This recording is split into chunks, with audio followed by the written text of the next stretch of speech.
नमस्कार, Ashwini Rana, founder voice of banking. आज शनिवार है और बैंकिंग की बात मेरे साथ का ये 18वां एपिसोड है। आशा है 17 एपिसोड आपको पसंद आए होंगे, आपकी जानकारी भी बढ़ी होगी और आज का ये एपिसोड भी आपको अच्छा लगेगा, आपकी जानकारी बढ़ेगी। तो शुरू करते हैं आज का ये बैंकिंग की बात मेरे साथ का एपिसोड। और इसमें हम 5 विषयों पर बात करेंगे। रीजनल रूरल बैंक्स 50 साल का हुआ, 2 बैंकों में सरकार ने एमडी अपॉइंट किए और मॉनेटरी पॉलिसी मीटिंग में क्या रहा। रिजर्व बैंक ने बैंकों को भी इंटरनल ओबड्समैन बनाने के लिए कहा और कल से शुरू हो गया कंटिन्यूस क्लियरिंग का नया सिस्टम। तो सबसे पहले बात आरआरबी यानी रीजनल रूरल बैंक की। रीजनल रूरल बैंक 50 साल के हो गए।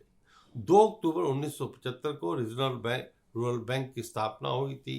5 बैंकों से शुरुआत हुई थी, लगभग 196 बैंक तक ये पहुंच गए थे। एक स्टेट में कई बैंक थे। 2011 में इनका कंसोलिडेशन और मर्जन शुरू हुआ। पहले एक ही स्टेट में अलग अलग बैंक मर्ज हुए।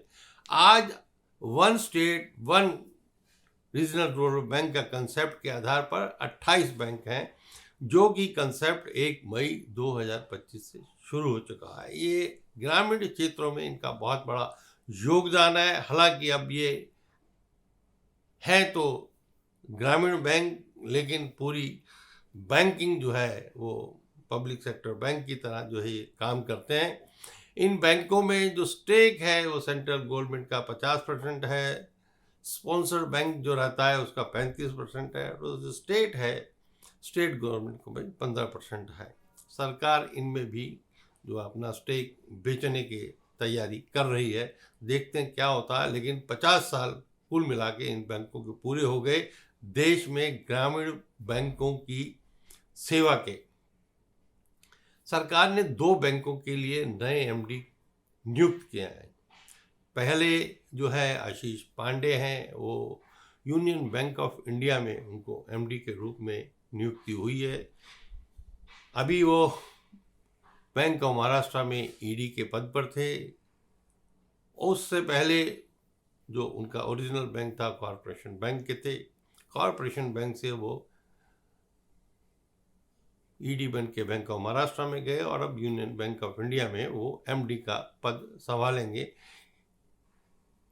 आशीष पांडे इंजीनियरिंग बैकग्राउंड के हैं, लेकिन बहुत सारा उनको बैंकिंग का एक बहुत बड़ा तजुर्बा उन्होंने इन सालों में जो है अर्जित किया है। अलग अलग क्षेत्रों में उन्होंने काम किया है। वैसे ही दूसरे एमडी हैं श्री कल्याण कुमार, जिनको सेंट्रल बैंक का एमडी नियुक्ति किया गया। आप भी एग्रीकल्चर ऑफिसर के रूप में 1995 में आपने जो है यूनियन बैंक ऑफ इंडिया में ज्वाइन किया था और वहाँ पर अलग अलग पदों पर अलग अलग एरिया में काम करते हुए प्रेजेंटली वो पीएनबी में ईडी के रूप में थे और अब वो सेंट्रल बैंक ऑफ इंडिया में एमडी के रूप में कार्य करेंगे। तो ये 2 नियुक्तियां बैंकों में एमडी के रूप में सरकार ने की हैं। इसके बाद हम बात करेंगे मॉनेटरी पॉलिसी मीटिंग, जो कि 1 तारीख को ये पॉलिसी मीटिंग इस बार आरबीआई की रही। हालांकि मॉनेटरी पॉलिसी की मीटिंग में इस बार रेपो रेट में या बाकी बैंक रेट में कोई बदलाव नहीं किया गया। रिजर्व बैंक गवर्नर का कहना है कि महंगाई का स्तर जो है वो कंट्रोल में है, जीडीपी भी बढ़ रही है। तो ऐसे में जो लाभ जीएसटी रिफॉर्म्स के कारण लोगों को हुआ है उसको अभी वो वॉच करेंगे और अगली बार जो है तय करेंगे कि रेपो रेट में कोई बदलाव किया जाए या नहीं किया जाए। बैंकों के लिए एक मुश्किल भी हो सकती है, आसानी भी हो सकती है जो निर्णय इस बार मॉनेटरी पॉलिसी मीटिंग में हुआ है, वो है कि जो डिपॉजिट इंश्योरेंस गारंटी कॉरपोरेशन के द्वारा जो बैंकों का जो डिपॉजिट है, जो उसका इंश्योरेंस होता है और उसके आधार पर ग्राहकों को 5 लाख रुपए तक के डिपॉजिट पर गारंटी मिलती है कि किसी तरह से भी अगर बैंक जो है वो खराब हो जाता है, डूब जाता है, तो ग्राहकों का 5 लाख रुपए तक का जो डिपॉजिट है वो सेफ होता है। उसकी गारंटी जो है DICGC जो है, deposit insurance credit guarantee corporation जो है वो देता है। लेकिन उसके लिए बैंकों को एक प्रीमियम देना पड़ता है। हर 100 रुपए के पीछे 12 पैसे का प्रीमियम बैंक जो है इस गारंटी कॉरपोरेशन को देते हैं, जिसके आधार पर वो बैंकों में जो डिपॉजिट है उसकी गारंटी इशू करते हैं कि भाई किसी भी ऐसी स्थिति में अगर पैसा डूबता है तो वो उसका भुगतान करेंगे। रिजर्व बैंक का कहना है कि यूनिफॉर्मिटी खत्म होनी चाहिए, जो कि इतना पुराना 1961 से ये जो चल रहा है, इसके जो 1900, तो इसको बदलाव होना चाहिए। बदलाव क्या होना चाहिए कि जोखिम के आधार पर किस बैंक का जो डिपॉजिट है या कितना जोखिम बढ़ा है, उस बैंक का क्या क्राइटेरिया है, उसके आधार पर जो है बैंकों से जो है ये प्रीमियम लिया जाना चाहिए। यूनिफॉर्मिटी खत्म होनी चाहिए। तो कई बैंकों का जिनका